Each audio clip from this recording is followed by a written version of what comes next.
Եթերում եկեք հասկանանք, թե բարև ձեզ մենք, Այլիտա Չլինգարյանն ու Անի Զաքարյանը շարունակում են քննարկել կարևոր սոցիալական հարցերը։ Հայաստանում կորոնավիրուսի դեմ պատվաստումները շարունակվում են։ Մենք ներկրել ենք 3 տեսակի պատվաստանյութ՝ բրիտանա-շվեդական AstraZeneca, ռուսական Sputnik V և չինական կորոնավակը։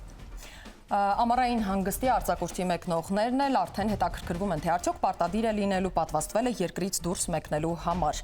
Մարդկանց միստվար զանգված էլ պարզապես չի պատվաստվում տեղեկացված չլինելու պատճառով։ Եկեք հասկանանք ինչ անել, որպեսզի պատվաստման այս ժամանակաշրջանը հնարավորինս հարթ ընթանա։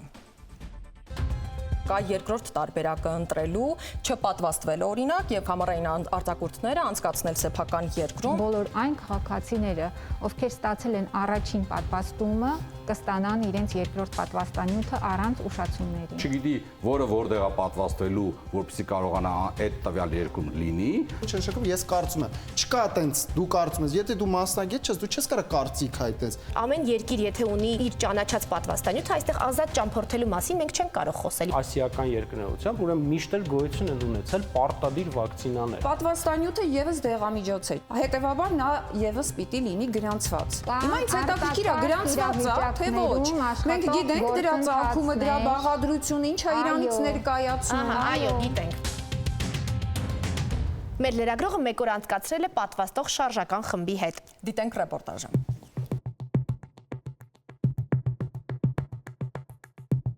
Ստելա Հայրապետյանն անհամբեր սպասում է պատվաստման իր հերթին։ Հյուսիսային պողոտայում կորոնավիրուսի դեմ պատվաստումներ իրականացնող շտապօգնության մեքենայի մասին լսել ու առանց մտածելու տնից ոտքով եկել է պատվաստանյութի իր չափաբաժնի հետևից։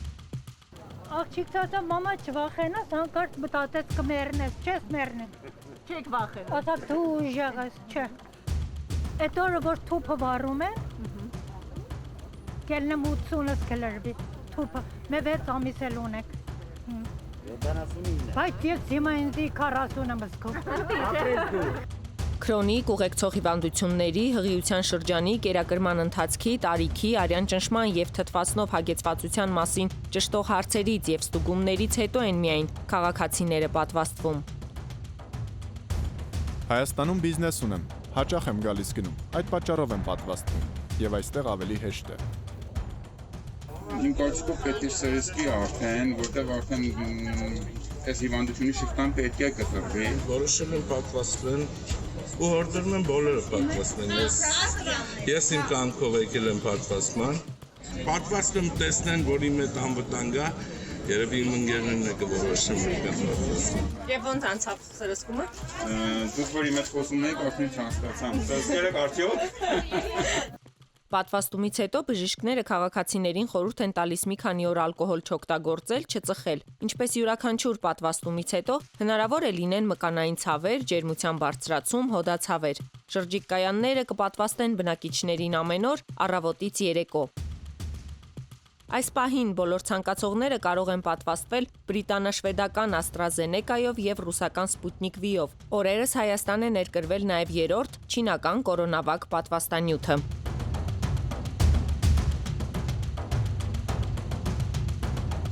Այսօր մեր տաղավարում փաստաբան Իրինա Հակոբյանն է, բարև ձեզ։ Տիկին Հակոբյան, աշխարհն ամեն ինչ անում է, որպեսզի պատվաստումների տեմպերը ել ավելի արագացվի եւ տևական ժամանակ է արդեն նշվում է, որ առանց կանաչ անձնագրերի, այսինքն առանց կրկնակի պատվաստման, պարզապես հնարավոր չի լինելու ճամփորդել երկրից երկիր տեղափոխվել։ Ամենայնիվս շատ երկրներ կան, որ արդեն որդեգրել են այս սկզբունքը եւ գնում են այդ ճանապարհով։ Այ դուք ինչու եք մտածում, որ սա պարտադրանք է մարդկանց, չէ՞ որ կա երկրորդ տարբերակը ընտրելու, չպատվաստվել օրինակ եւ ենթադրենք համառային արձակուրդները անցկացնել սեփական երկրում, զարգ տալով սեփական երկրի ներքին туриզմի զարգացմանը եւ ինչու՞ չէ նաեւ տնտեսության։ Ուղղակի պարտադրանք ես նշեմ, որ չկա։ Եթե անգամ ուսումնասիրենք մեր երկրում ընդունված այս իրավիճակով պայմանավորված ընդունված իրավական ակտերը, որևիցե պարտադրանք չենք կարող գտնել։ Սակայն մենք ունենք այնպիսի իրավիճակներ, որոնցից ելնելով անձինք արդեն պարտադրված են լինում ընտրություն կատարել, պատվաստվել, թե չպատվաստվել, որովհետև եթե չպատվաստվեն, կանգնում են փաստի առաջ, ինչպես նշեցիք, այ օրինակ արտերկիր չեն կարող մեկնել։ Անձնագիր չունեցան, հետագայում կարծում եմ այս կանոնները ավելի կբարդացվեն, դա իմ սուբյեկտիվ կարծիքն է, աստվածտա որ այդպես չլինի իհարկե, կարծում եմ, որ հետագայում արդեն կարող է խանութ էլ չկարողանան մտնել, կարող է հասարակական այլ վայրեր էլ չկարողանան Կան մտնել։ այդպիսի երկրներ, օրինակ Ֆրանսիայում, այո, կան այդպիսի վայրեր։ Այսինքն մեզ նույնպես դա սպասվում է իմ կարծիքով։ Այ ասում եք, որ իրականում ձեր խոսքի մեջ հետաքրքիր նախադասություն լսեցի, ասում եք, մարդկանց ստիպում են պարտադրել ընտրություն կատարել։ Սա ձեր կարծիքով արդեն մեկ նախադասության մեջ մի քանի միմյանց հակասող արտահայտություններ չեն։ Հակասող չեն, որովհետև եթե ուշադիր լինեիք իմ կողմից արված արտահայտություններին, ես հստակ նշեցի, որ իրավական ակտերով ուղղակի պարտադրող նորմ գոյություն չունի։ Այ օրինակ բերեմ, որ ասեն անձը պարտավոր է պատվաստվել, ենթադրենք, մոտավորապես այս տեքստով։ Նման իրավական ակտեր գոյություն չունեն,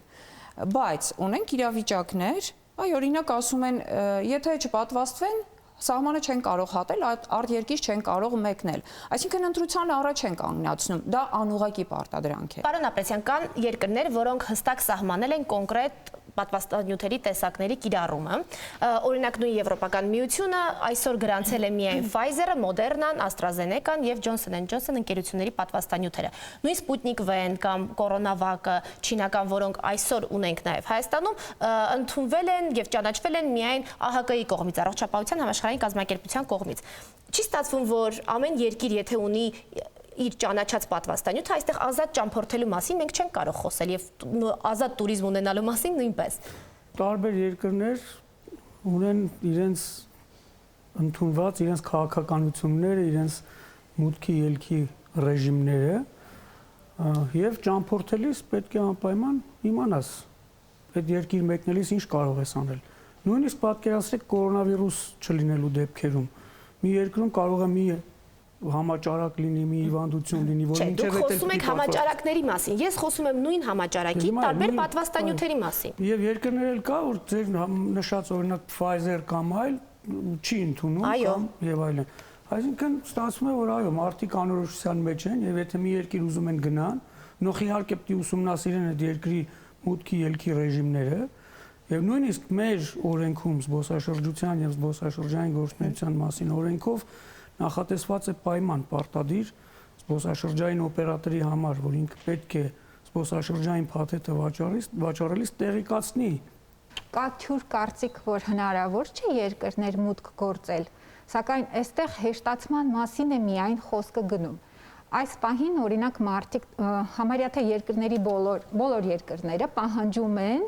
ՊՇՌ տեստով ցույց տալ, որ իրենք ունեն վարակը, ակտիվ վարակը, թե ոչ, ճիշտ է։ Եթե լինի պատվաստման այդ փաստաթուղթը, հնարավոր է, որ այդ պահանջը ուղղակի վերացվի։ Ենթադրենք Հայաստանի որևէ քաղաքացի պատվաստվել է Sputnik V պատվաստանյութով եւ հունիսից բացում են Եվրամիության երկրների, օրինակ Ֆրանսիայի, Գերմանիայի սահմանները։ Կարող է այդ կանաչ առանձնագրով նա մեկնել Եվրամիության այդ երկիր, եթե Եվրամիությունը չի ճանաչում այս պատվաստանյութը։ Այս պահին ես այդ հարցի պատասխանը չունեմ, քանի որ ոչ մեկ չունի, ես դες ուղղակի օրինակ կարող եմ բերել։ Չինաստանը այդպիսի պահանջ ուներ, որ կթույլատնեն կարգավորումները, եթե չինական պատվաստանյութով մարդը պատվաստված լինի,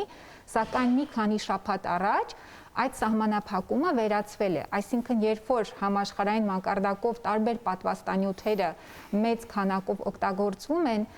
երկիրը ինքն իր թշնամին չի կարող լինել եւ դա, քանի որ դա զբոսաշրջությանը շատ մեծ վնաս կարող է հասցնել, եթե ապահով եւ արդյունավետ պատվաստումները հաշվի չառնեն։ Պարզապես ես կուզեմ որպես մասնագետ ինձ բացատրեք, հա, որն է օբյեկտիվ պատճառը, որ որևէ պատվաստանյութ առողջապահության համաշխարհային կազմակերպության կողմից ճանաչվում է եւ այդ նույն կազմակերպության անդամ երկրները այդ նույն պատվաստանյութը չեն ճանաչում։ Կան օբյեկտիվ պատճառներ։ Այսպես ասեմ, օրինակ այս պահին Առողջապահության համաշխարհային կազմակերպությունը դիտարկում է, որպիսի թույլտվությունը տա Sputnik V-ի պատվաստանյութի։ Ակտիվ գործունեություն է տեղի ունենում, իրենք այցելել են նույնիսկ արտադրող այդ գործարանները։ Բայց դեռևս վերջնական թույլտվությունը պատրաստ չէ, ճանաչման գործընթացի մեջ է այս պահին։ Բայց մենք արդեն պատվաստում ենք։ Այո, քանի որ այն ապահով է, կան կլինիկական հետազոտության վերջնական տվյալները, որոնք նաև տպագրվել են համաշխարհային ճանաչում ունեցող լավագույն գիտական պարբերականներում, որը ցույց է տալիս, որ երրորդ փուլի կլինիկական հետազոտության տվյալներով այն հանդիսանում է ապահով եւ շատ բարձր արդյունավետություն ունեցող պատվաստանյութ։ Նախկինում պատվաստանյութեր ստեղծելուց փորձարկման ժամանակաշրջանը ինչքան էր։ Բազմաթիվ տարիներ, հա, հիմա ես բազմաթիվ տարիներ մոտապես մինիմում կա, մինիմում ենթադրենք 5 տարի, մաքսիմում 8 տարի։ Նման թվեր կա։ Մոտավորապես 3-ից 5 տարի ամենակիչը կարող է լինել։ Իսկ խնդրեի այս վերջի պատվաստանյութի անունները, որ հնչեցին, դրանք ինչքան ժամանակ է փորձարկվել։ Մոտ 1 տարվա ընթացքում եւ այստեղ պետք է ասեմ, որ կան բյուրոկրատիաներ, որի պատճառով այդ գործընթացը կարող է երկար տևել, բայց քանի որ մենք գործ ունենք համաշխարհային համավարակի հետ, ներեցեք համավարակի մասին էլ ասեմ, ինչու 19 թվականին ձեր նշած ՈԶ-ը համաճարակային ցուցանիշները, որոնք որ համարվում են համաշխարհային, համաճարակ, ավելի շուտ, իջացրեց ցուցանիշները։ Միջազգայինորեն թվանիշ կա, չէ՞, եթե ինչ-որ 9%, եթե չեմ սխալվում, 9%-ից վարակման բնակչության 9%-ից վերև է նոր համարվում որպես համաճարակ, նույն ձեր նշած հայերեն աղկը իջացրեց տոկոսը, պատճառը ինչու՞մ է։ Հա, ես այդպիսի տվյալների տեղյակ չեմ կարող հայտարարել կայքերում կան, ես խոսեմ այն մասին, ինչից տեղյակ եմ, եւ ասեմ այստեղ, որ շատ մեծ համագործակցություն է տեղի ունեցել եւ այդ կառույցների մեջ, որոնք տալիս են ուրեմն թույլտվությունը օգտագործելու եւ բիզնես կազմակերպությունների մեջ, այսինքն եղել է շատ սերտ համագործակցություն, որպեսզի գործընթացը ավելի արագացվի, բայց այս ամեն ինչը հիմնված է գիտության վրա, այսինքն մենք տարիների ընթացքում այնքան գիտելիքներ ենք կուտակել եւ այս SARS կոչված վիրուսի առաջին դեպքերը, որ եղան 2003 թվականից, այդ ժամանակվանից սկսած տարբեր կազմակերպություններ փորձել են COVID-19-ը 2003 թվականից է եղել։ Չէ, COVID-ի տեսակները։ Պարզապես հասկանալի է։ 2003 թիվում հանեք մեջ։ Տիկին Պետրոսյանը չէ, Տիկին Պետրոսյանը հետեւյալ միտքն է պարզապես ասում, որ տարիների ընթացքում նույն վիրուսի տարբեր տեսակների այդ աշխատանքը, այո, մասնագետներին տվել է որոշակի ինֆորմացիա եւ որոշակի գիտելիքներ, ինչպես է պետք պայքարել այս տեսակի վիրուսների դեմ, ճիշտ եմ հասկանում։ Գրիպի վիրուսի դեմ էլ տարիներ առաջ, 50 տարի առաջ էլ նույնիսկ սկսել են պայքարել։ Եկեք չընդհանրացնենք, որովհետեւ դրանք տարբեր բաներ են։ Տեսեք, ձեր կարծիքով խնդիրը ինչու՞մն է, եթե պատվաստանյութերը ունենք տարբեր ընկերություններ։ Նախ վերադառնանք туриզմի հետ կապված, կուզեի մի երկու հատ բան ավելացնել։ Այսինքն մեկ վարքան ավարտեմ, հետո դուք ասեք։ Մասնագետը։ Չէ, մեկ վարքան ասեմ, ավարտեմ։ Մասնագետը, որ մասնագետը ասածը բան ենք դնում, էլի։ Եթե մարդ մի քիչ հարուստ է, ունի հնարավորություն եւ ուզում է շրջագայի աշխարհով մեկ, ստացվում է այսօրվա դրությամբ, որ ինքը առնվազն 8 պատվաստանյութ 2 անգամ պետք է պատվաստվի, Դե 8 մի քիչ շատ եք ասում, բայց մի քանի։ Եթե ամբողջ աշխարհով ենք ուզում պատտվել, բայց դա հնարավոր չէ։ Այսինքն ինքը մոտավորապես 11 անգամ պետք է այդ պատվաստանյութը անում, եկից 2 անգամ է, ճիշտ է։ Հնարավոր չէ, չի կարելի պատվաստանյութերը խառնել։ Գիտական տվյալ գոյություն չունի, որը այսինքն ներկայությամբ, չէ, այսինքն աբսուրդային է հասնում այն վիճակը, որ եթե մարդ այսօրդությամբ ուզում է ինքը շրջագայի տարբեր երկրներում, ինքը նախ չգիտի, որը որտեղ է պատվաստվելու, որպեսզի կարողանա այդ տվյալ երկրում լինի, այսինքն դաշտը ընդհանուր եթե մեղմ ասում, ինքը թերի է։ Դուք ճիշտ եք ասում, թերություններ կան, առավել եւս այստեղ կան նաեւ քաղաքական շահերի բախումներ եւ բիզնես շահերի բախումներ, ավելի շատ որի արդյունքում միայն սովորական քաղաքացիներն են դժում։ Տեսեք, մենք մի բան ենք ուզում ներարկենք մեր բնակչությանը, չէ՞ լինելով փոքր բնակչություն, ազգաբնակչություն, մենք ներարկում ենք այնպիսի պատվաստանյութեր, որոնք փորձարկումները միջև վերջ հարված չեն։ Այսինքն դուք նշեցիք, որ մինիմում գոնե 3 տարի ավարտեմ, էլի։ Մինիմում որ գոնե պետք է 3-ից 6 տարի փորձարկումներ լինեն, որպեսզի եկեք լսենք, որովհետև տեսեք, որտեղ այստեղ մի քիչ պատասխան չկա։ Մասնագետը հստակ ասել։ Մեկ վարքյան, հիմա բոլորի խոսքը տանք, այո։ Քննությունը անցել։ Չի անցել։ Անցել է։ Դուք մասնագետ չլինելով ոնց եք պնդում։ Պարոն Թադևոսյան, հարցը հստակ է։ Պարոն Թադևոսյան, դուք մտածում եք, որ պետք չէ պայքարել այս համավարակի դեմ, երբ որ մենք ունենք կարճ ժամանակ, ամեն օր մարդիկ մահանում են հիվանդության պատճառով։ Սպասենք տարիներ, որպեսզի փորձարկեն։ Ամբողջ հարցը, եթե մենք ասում ենք համավարակ, նախ սա էլ է վիճելի։ Մեկ հաշվի առնելով որ ցուցանիշները նվազեցել են դիտմամբ, որպեսզի դարձնեն համավարակ։ Փաստեր չեն, եկեք փաստերը։ Մահվան դեպքերի հետ կապված մի բան ասեմ։ Հա շատ կարևոր բան եմ ասում։ Իդեպ հիմա երևի որ ասեմ բոլորդ էլ կարծում եմ, եթե անգամ չբարձրաձայնեք համաձայնելու հետ կապված, ձեր ներսում հաստատ կհամաձայնեք ու կսկսեք վերլուծել։ Ասում ենք համավարակով պայմանավորված շատ մարդիկ են մահանում։ Այո։ Իսկ ինչ գիտեք, որ համավարակից են մահանում։ Որևիցե մի դիակ դիահերձվել, հա։ Եթե ես միշտ եմ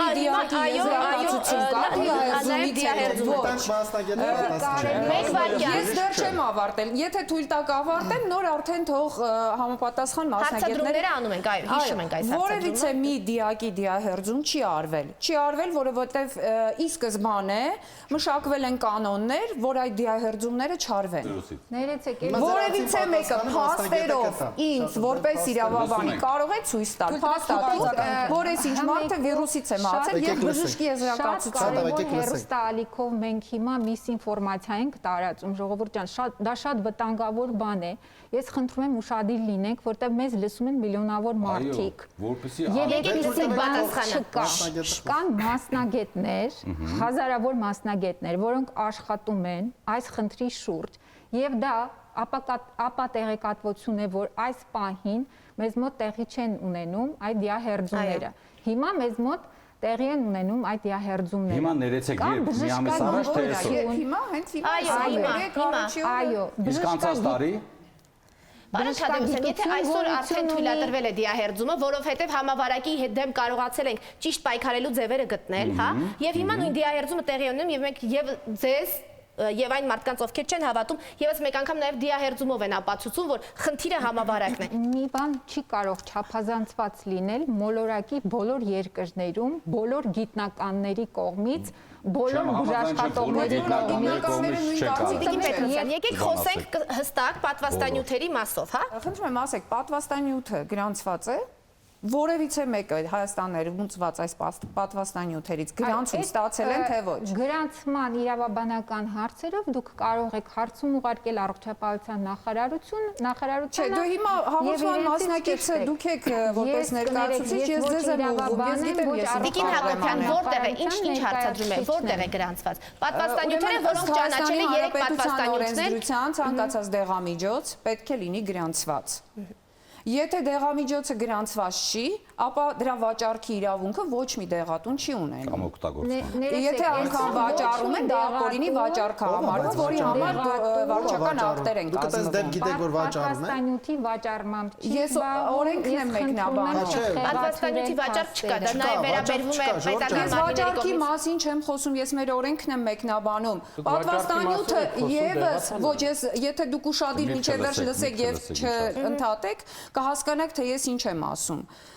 Պատվաստանյութը եւս դեղամիջոց է, ճիշտ է։ Հետևաբար նա եւս պիտի լինի գրանցված։ Հիմա ինձ հետաքրքիր է գրանցված է, թե ոչ։ Մենք գիտենք դրա ծագումը, դրա բաղադրությունը, ինչ է իրանից ներկայացնում։ Այո, գիտենք։ Այ հիմա եկեք այդ հարցի մասին խոսենք։ Խոսակցությունների Տիկին ուղղակի ներկայացուցիչ Տիկին Հակոբյան, եկեք հստակ խոսենք, հա։ Որոնք թույլտվություն են ստացել այսօր կիրառվելու բնակչության մակարդակով, անցել են լուրջ կլինիկական հետազոտությունների փուլերով շատ տարբեր երկրներում, առաջին փուլով, երկրորդ փուլով եւ երրորդ փուլով։ Երրորդ փուլի ժամանակ արդեն տասնյակ հազարավոր մարդկանց մոտ կիրառվում են այդ պատվաստանյութերը եւ հետևում են իր ապահովությանը եւ արդյունավետությանը։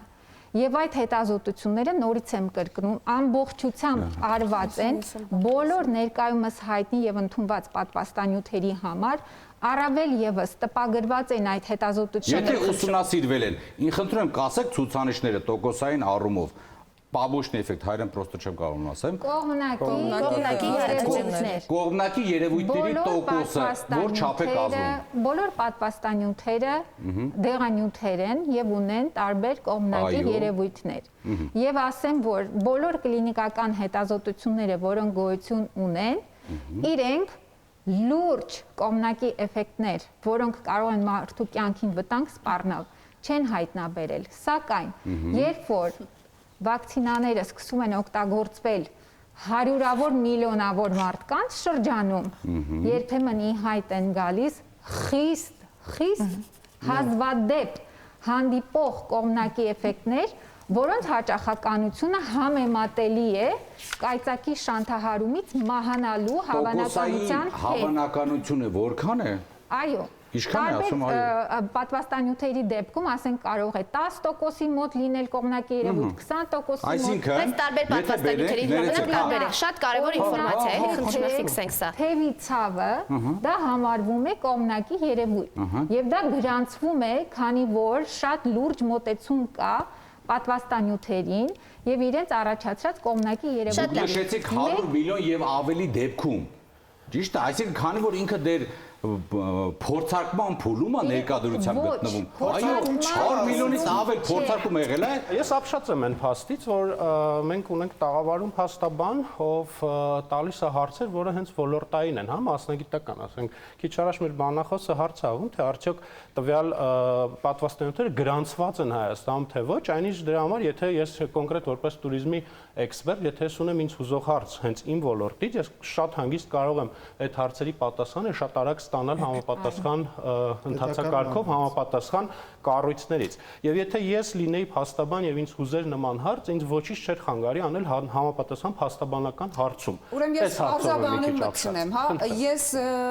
ոչ թե դա ինձ հուզող հարց էր, այլ ես հարցը տալիս էի, որ նախարարության ներկայացուցիչը պատասխաներ։ Հարցի պատասխանը ես ինքս գիտեմ, դրանք գրանցված չեն։ Եթե ձեզ հետաքրքիր է, խնդրեմ։ Պարոն Սոլոմոնյանը, քանի որ մի քանի անգամ նշեց, որ ոլորտի մասին պետք է խոսել յուրաքանչյուր մարդ իր ոլորտից։ Ես առաջարկում եմ պարոն Սոլոմոնյանին հարց տալ իր ոլորտից է։ Պարոն Սոլոմոնյան, անդադար խոսում ենք պատվաստանյութերի մասին, չափաբաժինների մասին, բայց նաև նեղություն զուգահեռ տեսնում ենք, որ շատ տուրիստական կազմակերպություններ արդեն չարտերային տոմսեր են վաճառում եւ թռիչքներ են դնում, օրինակ դեպի Կիպրոս, դեպի Հունաստան, դեպի Խորվաթիա, եւ սա իհարկե շատ զարմանալի է, որովհետեւ հարց է առաջանում, առանց կանաչ անձնագրի, միթե հնարավոր է գնել կամ վաճառել այդ տոմսերն ի վերջո։ Այո, հնարավոր է, բոլորովին վերջերս այդ ԵՄ-ում գնում են այդ քննարկումները, իսկ այս բանին ասել, որ օրինակ հենց նույն Եվրամիությունում կա հստակ որոշում, որ միայն ինչ որ X պատվաստանյութը ստանալուց հետո դու իրավունք ունես ճամփորդել ԵՄ-ում, նման կանոնակարգում դեռևս չկա։ Անգամ հենց նույն ԵՄ-ի ներսում քննարկվում է շատ ակտիվ այդ հարցը, որպեսզի չդրվի որևէ խտրականություն մարդկանց դեմ, քանի որ մեր կառույցը հանդիսանում է Եվրոպական զբոսանների ասոցիացիաների կառույցի անդամ, մենք շատ ակտիվ հետևում ենք եւ մասնակցում ենք այդ գործընթացներին եւ քննարկումներին։ Բայց ներողություն, մեկ հարց հնչեցնեմ։ Այդ Տիկին Պետրոսյանն էլ նշեց, որ եթե օրինակ չունենք կանաչ անձնագիր, փոխարենը մենք ՊՇՌ թեստ ենք հանձնում եւ գնում ենք 14 օր մենք ինքնամեկուսանում ենք եւ հետո նոր շարունակում ենք։ Բոլոր երկրներում չգիտեք, յուրաքանչյուր երկիր ունի իր կանոնակարգումն է։ Հասարակ օրինակ բերենք մեր հարևան պետություն Վրաստանի վրա, հա։ Այսօր Հայաստանը օրինակ որպես պետություն, որպես երկիր բացվել է ամբողջ աշխարհի առաջ ու շատ ավելի հեշտ պայմաններով է թույլ տալիս զբոսաշրջիկների եւ այլ այցերը մեր երկիր, բայց նույն մեր հարևան Վրաստանը շատ ավելի խիստ է պահում այդ կանոնները, չգիտեմ, հա, որ թեստավորումները եւ այլն, այսինքն յուրաքանչյուր երկիր, յուրաքանչյուր պետություն ինքն է որոշում իր քաղաքականությունը ելնելով իր ակտուալ իրավիճակից։ Հիմա ինչ վերաբերվում է այդ կանաչ անձնագրերը, տեսեք, իրականում ես կարծում, դա իմ սուբյեկտիվ կարծիքն է, պատվաստվել թե չպատվաստվել, դա յուրաքանչյուր մարդու, յուրաքանչյուր քաղաքացու որոշելու անձնական որոշման արդյունքն է։ Մյուս կողմից չընդունելով մարդուն պարտադրանքը պատվաստվելու, ես հավասարաչափ չեմ ընդունում հակապատվաստային ակցիաներ, հասկանում եք, որովհետև երբ որ ես կանգնում եմ լայն մասսաների առաջ, մի արեք, սա լավ չէ եւ այլն, ես ավտոմատ վերցնում ինձ վրա պատասխանատվություն, հա, տվյալ մարդու առողջության եւ կյանքի համար։ Դա համար ես գտնում եմ, որ երկուստեք ռոպագանդան երկու կողմում էլ։ Եթե գիտեք, մենք էլի շեղվում ենք։ Ես շարունակում, հակառակ դեպքում, եթե մեկը կանգնում է ասում է ժողովուրդ մի պատվաստեք, դու պատասխանատվություն ես կրում, ճիշտ է, քո ասածն եմ ասում։ Այդ դեպքում եթե հակառակն են ագիտացիանում պատվաստեք, պարտավոր է նա այդ պատասխանատվությունը վերցի իր վրա, թե այս դեպքում չէ։ Տեսեք, եթե ինձ ասում է մասնագետը պատվաստվել, դուք հիմա սխալ ինֆորմացիա եք տալ, չեք վերցնում։ Ես ասեմ պատասխան, ես որպես туриզմի էքսպերտ, երբ որ ինձ եկած այցելուին խորհուրդ եմ տալիս տվյալ երկրում խուսափել օրինակ այս արվարձանից, որովհետև այնտեղ կան վտանգներ եւ գնալ այս ուղղությամբ, նույնությամբ իհարկե որոշակի պատասխանատվություն եմ ինձ վրա վերցնում, բայց ես մասնագետ եմ, ես ճանաչում եմ տվյալ բնակավայրը, տվյալ վայրը եւ ինձ թույլ եմ տալիս, իրավունք եմ վերապահում տալ համապատասխան խորհուրդներ, բայց չլինելով մասնագետ, եթե ինչ որ մեկին ասեմ, այլ եթե դու լինես Բեռլինում անպայման գնայես ինչտեղ այդ մարդը գնանդեղ ու ընկնի շատ վատ իրավիճակում, ես շատ վատ բան արած կլինեմ։ Բժիշկներ, մեկ վարքյան, խորհուրդ է տալ պատվաստվել։ Խորհուրդ են տալիս, այո։ Այո, այդ դեպքում որպես միտքը շարունակում եմ, այսինքն պետությունը հանձինս առողջապահության նախարարության ինչ պատասխանատվություն է կրում այն քաղաքացիների հանդեպ, որոնք պատվաստելուց հետո ինչ-ինչ առողջական խնդիրներ կունենան։ Լսում ենք պատասխանը, հստակ հարցեր։ Եթե նախեսպայն ոչ մի այդպիսի լուրջ խնդիրներ չկան, բայց առողջապահության նախարարությունը շատ մոտիկից հետևում է պատվաստման արդյունքները եւ եթե որևէ ինչ որ ահազանգ է լինում, որ չգիտեմ, ինչ որ մեկի մոտ սիմպտոմ կա, իրենք անում են հետազոտություն եւ ապացուցում են այդ սիմպտոմը պատվաստման հետ որևէ կապ ունի, թե չունի։ Եթե ունի, ենթադրենք, առողջապահության նախարարությունը ունի կանոնակարգ մշակած որոշում, որ եթե քաղաքացին տուժի պատվաստումից հետո պետությունը հանձինս առողջապահության նախարարության պարտավոր է, չգիտեմ, վերականգնել, փոխհատուցել կամ այլ ձևով վերականգնել։ Նեղ բաների մեջ չեմ մտնի, ես միայն կասեմ այն, ինչից ես որ տեղյակ եմ։ Այսինքն առողջապահության նախարարությունը նաև հետևում է, եթե Աստված մի արասե որևէ լինի լուրջ կողմնակի էֆեկտ, բուժումը տրամադրվում է այդ քաղաքացուն։ Ես կարող եմ մեկ օրինակ բերել, որ քաղաքացին պատվաստվել էր, պատվաստումից հետո ունեցել էր որոշակի սիմպտոմներ շնչահեղձության։ Եվ առողջապահության նախարարության միջոցներով, այսինքն պետպատվերի շրջանակներում ուսումնասիրվել է եւ պարզվել էր, որ ուղղակի մարդը վարակվել էր կորոնավիրուսով, քանի որ ես բազմիցս կրկնել եմ, այս պատվաստանյութերը հաջորդ օրը չեն աշխատում եւ մի քանի շաբաթ է տևում, ինչեւ մարդու օրգանիզմում իմունային ռեակցիա է առաջանում։ Բայց մեկ վարքյան խնդրում եմ այնուամենայնիվ մեկ բանացեմ ու հարցը տվեք, տեսեք։ Այսինքն մենք ունենք փաստ, որ պատվաստվելուց հետո, նույնիսկ երկրորդ չափաբաժնից հետո մարդը ապահովված չի վարակվելուց, ճիշտ է։ Մի հատ կլսեք ինչպես է աշխատում պատվաստանյութը։ Այո։ Խնդրեմ։ Ուրեմն տարբեր պատվաստանյութեր տարբեր ժամանակացույցով են աշխատում եւ այս պատվաստանյութի դեպքում առնվազն իմունիտետը սկսում է աշխատել առնվազն 3 շաբաթ հետո։ Գիտական տվյալները օրվա ժամանակ նախարարի խոսքերն եմ կրկնում։ Գիտական տվյալները, ուրեմն այսօրվա հայտնի տվյալները ասում են հետեւյալը։ Օրինակ, եթե Սպուտնիկ V-ով պատվաստում է տեղի ունեցել,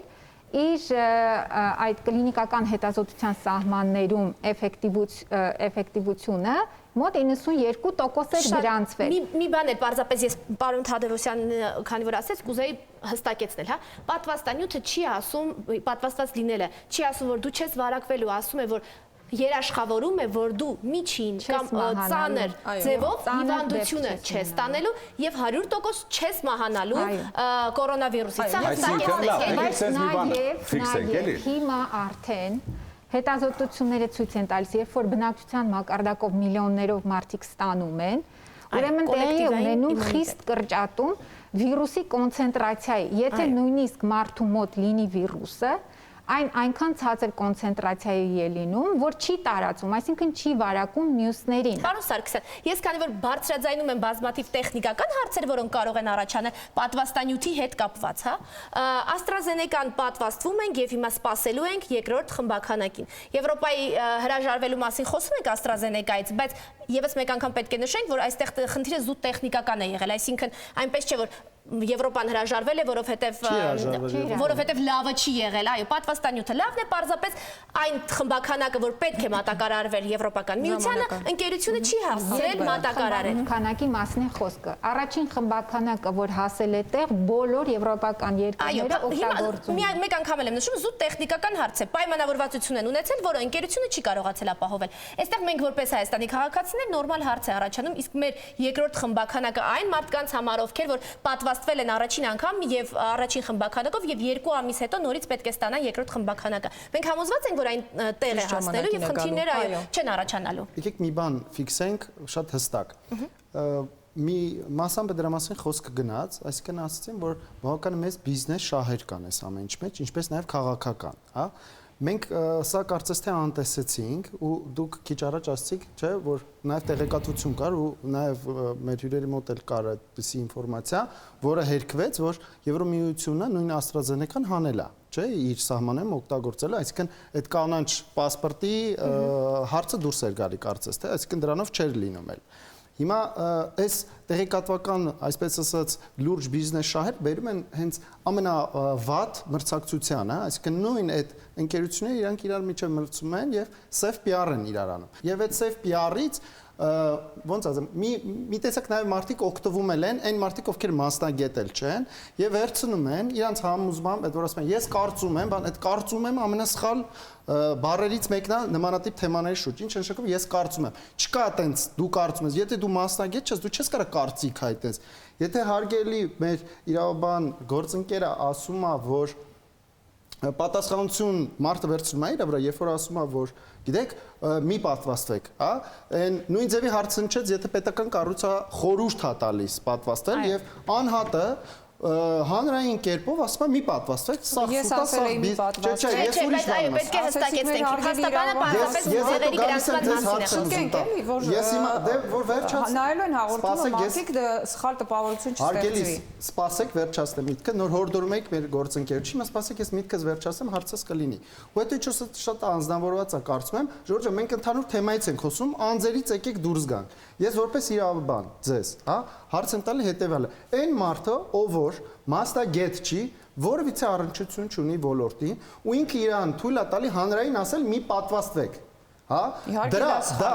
ահա, իրավական կատեգորիա դուք կարող դա սխալ է, որտեղ ամեն մարդ ունի իր կարծիքը։ Կխնդրեմ, որպեսզի նաև AstraZeneca-ի հետ էլ հստակեցնենք երկրորդ խմբականակը։ Պատվաստի թե ոչ։ Շատ լավ։ Երկրորդ խմբականակը ճիշտ ժամանակին հասնելի է Հայաստան, համոզված եք։ Այո, ես քանի որ մասնագիտական խմբում եմ, ուրեմն մասնակցություն ունեմ, որտեղ քննարկվում են պատվաստումների հետ կապված հարցեր եւ որոշումներ են կայացվում, տեղեկացված եմ, որ մեր բոլոր այն քաղաքացիները, ովքեր ստացել են առաջին պատվաստումը, այդ պատվաստանյութով կստանան իրենց երկրորդ պատվաստանյութը առանց ուշացումների։ Այո, պարոն Ապրեսյան։ Աշխարհ, իմացեք, որ Հայաստանը չի պարտադրում, հարգում է մարդկանց, զբոսաշրջիկների իրավունքները, չի պարտադրում պատվաստում, խտրականություն էլ չի դնում պատվաստման միջոցների մեջ։ Մեր կարգավորումներով անձը կարող է Հայաստան մուտք գործել այլընտրանքային, կուզի կորոնավիրուսի բացասական տեստի արդյունքով, կուզի պատվաստման փաստը հավաստող փաստաթղթով։ Իմացեք, մենք ձեր բոլորի իրավունքները հարգում ենք, եկեք Հայաստան, Հայաստանում խտրականություն չի դրվում, Հայաստանում պարտադրանք չկա։ Իսկ ինչ վերաբերում է հայաստանցիներին, ովքեր ուզում են շարունակեմ եւ հակառակը գնալու դեպքում էլ բոլորս էլ հասկացանք, բարձա բոլորիս համար, որ ամեն երկիր ունի իր քաղաքականությունը։ Հիմա մենք ունենք այս լավ քաղաքականությունը։ Ճիշտ է, մի փոքր ուշացումով այս այլընտրանքը պատվաստումների առումով սահմանեցինք, որ ավելի շուտ անենք, ավելի լավ կլներ, բայց մնացած երկրներն էլ մենք էլ մեզ հարգենք, մեր իրավունքներն էլ։ Որ երկիրը մեզ համար նպաստավոր ռեժիմ չի սահմանել, եկեք այդ երկիր չգնանք։ Գնանք այնտեղ, որտեղ որ մեր համար լավ պայման է։ Մենք նենց ենք արել, որ բոլորի համար լավ պայման լինի, մեր երկիր գան եւ ցանկացած երկիր։ Այսօր մանավանդ կորոնավիրուսի ավարտի պայմաններում ասեմ, թե հա հիմա այս զբոսաշրջային համաշխարհային զբոսաշրջային շուկայի վերաձևավորումների պայմաններում ցանկացած երկիր պիտի շահագրգռված լինի, իր դիրքերն ամրապնդել, առաջ գնալ, այդ շուկաները դեպի իր երկիր գրավել։ Հիմա այդ երկրները այնպես են մտածել, որ սահմանափակում են անում, խտրականություն են անում, այդ իրաց գործն է, բայց մենք եկեք գնանք այնտեղ, որտեղ որ մեր իրավունքները ինչու պետք է ձեզ տեսեք, երկիրը չի պարտադրի մեզ արտագնա այցելությունների մեջ։ Պարզապես այստեղ մի հարց է, տեսեք, շատ քաղաքացիներ, պարոն Սոլոմոնյան, կխնդրեմ դուք պատասխանեք, շատ քաղաքացիներ, հատկապես երիտասարդները, պատրաստվում են պատվաստվել ոչ միայն վարակի դեմն առնելու համար, այլ նաև հնարավորություն ունենալու համար, այո, արտերկիր մեկնել։ Եվ սա այդ կարևոր կետերից մեկն է։ Պարտադրի արտերկիր մեկնելու Բայց խնդիրը հետևյալն է, որ ինքը երկրների ռեժիմները մենք հաշվի առնելով կգնանք, որ երկիր, որ մեզ հարմար է։ Մենք եկեք չպարտադրենք մեր քաղաքացիներին, եթե դու պատվաստված չես, քեզ թույլ չեմ տա դուրս գաս։ Այո, հասկանալի է, բայց պարզապես տեսեք, մեկ անգամ էլ եմ ասում, երիտասարդները ասում են, պատվաստվենք, կանաչ անձնագիրը ունենանք, մեկնենք արտերկիր, բայց հետո էլ կանաչ անձնագիրը ունենալով հասկանում են, որ բոլոր երկրները չեն բաց իրենց կանաչ անձնագրի համար։ Խնդիրը այստեղ չէ։ Կարևոր խնդիր կա մեզ մոտ, այդ ընդհանուր տեղեկացվածության եւ որոշակիորեն կրթական եւ իրազեկման խնդիրներ մենք ունենք։ Տեսեք, մինչեւ կորոնավիրուսի հայտ գալը աշխարհում մեզ համար ինչ որ ճամփորդել եւ երկրներ, ինչ որ Եվրոպա, մաքսիմում Ռուսաստան ենք մենք պատկերացնում, բայց հավատացեք, եթե մարդիկ ճամփորդել են նաեւ մինչեւ կորոնավիրուս, օրինակ Աֆրիկայի ուղղությամբ, օրինակ Լատինական Ամերիկայի ուղղությամբ, այսինքն այս մեր տարածաշրջանից մաքսիմալ հեռու նույն ասիական երկրների ուղղությամբ, ուրեմն միշտ էլ գոյություն են ունեցել պարտադիր վակցինաներ։ Օրինակ, ինչ որ ես հիմա թվեր չեմ նշի, որտեղ երկրից երկիր տարբեր են, բայց օրինակ նույն Հնդկաստան գնալու համար, նույն բոլոր գրեթե աֆրիկյան երկրներ, նույն Լատինական Ամերիկա, Բրազիլիա եւ այլ մեկնելու համար մինչեւ կորոնավիրուսը հազարավոր ինչ որ մարդիկ պատվաստվել են տարատեսակ։ Ես գիտեմ մենակ Աֆրիկայում ինչ որ երկրներ կան 7-8 հատ պատվաստաններ պետք է ստանաս այդտեղ գնալու համար։ Ու դա մինչեւ կորոնավիրուսը։ Ու ըստ իս եթե անկյալ որպես ոլորտի մասնագետ, ես մի քիչ ժամանակավրեպ եւ ուռճացված եմ համարում նման քննարկումները այն իրավիճակում, երբ մենք այսօր ռեալ ունենք խնդիր մարդկանց առողջությունը ապահովելու, մարդկանց կյանքի իրավունքը նախարար, չէ՞, թե գիտեք, եթե մենք խոսում ենք մարդու իրավունքներից, այսօր հնչեց տաղավարում հարցեր, ինձ համար ցանկացած մարդու ցանկացած իրավունք ստորադասը մարդու կյանքի իրավունքին, եթե անկեղծ է, ու եթե մենք այսօր խնդիր ունենք մարդու կյանքի իրավունքի հարցը լուծելու, դա երկրորդը մեր տնտեսական լիքը հարցը լուծելու, այդ թվում նաև արդեն գահավիժող եւ շատ ծանր վիճակում գտնվող զբոսաշրջության ոլորտը փրկելու, ես կարծում եմ նման հարցերի քննարկումը, նման հարցերը որպես փուչիկ իրան անընդհատ մեծացնելը մեզ ոչ մի լավ տեղ չի տանում։ Եվ ես դա ասում եմ սրտացավորեն կոնկրետ իմ ոլորտի մասին, որովհետև այսօր Հայաստանում 100,000 պլյուս մարդիկ, ովքեր ուղղակիորեն կամ անուղղակիորեն վաստակում էին եւ ապահովում էին իրենց կյանքը հենց զբոսաշրջության ոլորտում, այսօր այդ մարդիկ մատնված են պարտադիր պարապուրդի արդեն տարիքես ավել, չունեն եկամուտներ եւ այս մարդկանց հարցը ոնց է լուծվելու, եթե մենք շարունակենք այսպես խաղարկել այս ամեն ինչը եւ անընդհատ նորանոր խութեր եւ խնդիրներ ստեղծենք ինքներս մեզ համար։ Իսկ ինչ վերաբերվում է մեր այն երիտասարդներին, ովքեր պատրաստվում էին արտերկիր եւ այլն, նախ սկսենք նայել դա շատ քիչ տոկոս է։ Հայաստանը այն երկրներից չի, որի առաջ բաց է ամբողջ աշխարհում։ Մենք միշտ էլ խնդիրներ ենք ունեցել, նույն վիզայի հետ կապված եւ այլն, այսօր դրան գումարվել է եւս մեկ այլ խնդիր։ Ես կոչ եմ անում մեր բոլոր համերկրացիներին, որ այս տարին նույնպես անցկացնեն Հայաստանում։ Ընդհանրապես տարիքային ցենզա դրված, չէ՞։ Մի փոքր դրա մասին խնդրում եմ մեր հանրության տեղեկացրեք, ինչու միջև 54-55 տարեկան խորհրդատրվում այս դեղամիջոցը։ Երբ որ այս տարիքային շեմերը դրվում են, ի նկատի է ունենում, թե ինչ տեղեկություններ ունեն գիտական տվյալներ եւ պլյուս ինչ խմբականակի ուրեմն ներմուծումներ կան այդ պատվաստանյութերի։ Ուրեմն սկզբնական շրջանում տարբեր երկրներ, երբ որ այլ 200 միլիոն դեղաչափեր արվեցին AstraZeneca-ի կամ օրինակ Johnson & Johnson-ի, երիտասարդ կանանց շրջանում նորից շատ խիստ հազվադեպ հանդիպող կողմնակի էֆեկտի մասին էր խոսքը, երբ որ ուղեղային երակների թրոմբոզ կարող էր առաջանալ։ Եվ այդ ժամանակ որոշ երկրներ տարիքային շեմ սահմանեցին այդ խիստ հազվադեպ հանդիպող ուրեմն երևույթը ավելի խիստ հազվադեպ հանդիպող դարձնելու համար։ Ընդհանրապես դրա համար էր ասենք 55 տարեկան շեմը եւ հիմա ներկայումս Sputnik V-ն առաջարկվում է 18-ից 54 տարեկան այն քաղաքացիներին, ովքեր ունեն որևէ քրոնիկ հիվանդություն։ Շնորհակալություն բոլորին։ Այսօրվա ամբողջ զրույցի ընթացքում, ամբողջ ինֆորմացիայի արդյունքում հասկացանք, որ այնուամենայնիվ համավարակի դեմ լավագույն պայքարը հենց պատվաստվելն է, քանի որ թագավարակը մեծապես ազդեց մեր կյանքի ընթացքի, մեր վարքագծի եւ նաեւ տեմպոռիթմի վրա։ Այո, այստեղ մեր քննարկման ընթացքում մի շատ կարևոր միտք էլ հնչեց, որ մեր երկիրը այն երկրներից է, որը որ ոչ ոքի ոչ մի բան չի պարտադրում։ Մենք ազատ ենք կատարել ընտրություն, պատվաստվել, չպատվաստվել, այլ հարց է, որ շատ երկրներ զրկված են նաև պատվաստվելու հնարավորությունից, որովհետև պատվաստանյութի պակաս կա այսօր ամբողջ աշխարհում, Հայաստանը փորձում է այս խնդիրն լուծել, մեզ մնում է կատարել մեր ընտրությունը եւ ցույց տալ հոգատարություն շրջապատի, հարազատների եւ պարզապես մարդկանց նկատմամբ։ Եվ հիշեք, ունեք խնդիր, եկեք հասկանանք։